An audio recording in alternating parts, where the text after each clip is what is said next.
Kung palangga ninyo si Tatay Digong, palihog lang ikaw, unahan ninyo tabang ang Duterte. Ang wala ko, ayaw ninyo kani, makatabang yun sa lasod. Duterte! Duterte! Duterte!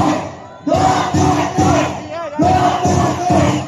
Ako'y pagkala sa inyo! Gusto ninyo magkanta si Philip Salvador? Gusto ninyo ulan pa?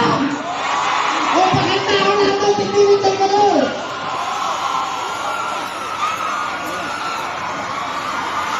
Wala na si Mayor Jose Salvador. Philip, kanta ka na para wala galo. Ilunawan, parihong lang, tamangin ninyo, Senator Jimmy Bordo, Bugado, Senator Bato de la Rosa, akong partner ni sa Senado, dili na yun ang successful na labanan ang kriminalidad yung dili tungkol sa area. Ayun na Senator Bato de la Rosa, and of course, Senator Ipe Salvador, Senator J.B. Hinlo, Senator Raul Lambino, Senator Vic Rodriguez, Senator Carmen Bacoleta, Senator Pastor Apollo Kibuloy, and Senator Dr. Marites Richard Mata, taga-Davao Brunei. Kisi Marites sa inyo. Ayun yung kalipin Dr. Mata.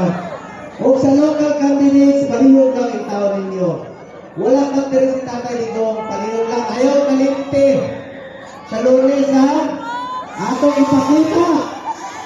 Iboto ninyo si Tatay Digong o si Mayor Baste Duterte. Palihog lang.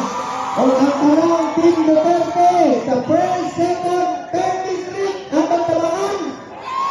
O nagalitan sila sila Councilor Ibuyan, Councilor Dani Mirang, Councilor Jimmy Doresa. Ito pa natin, mga kapitan na mo. Ay gabihin ninyo. Si Councilor Tech Ocampo, Councilor Cosino, o si Militar, Councilor Jimmy Doresa. Ito pa natin ito, Pongpot Abincola, Councilor Enzo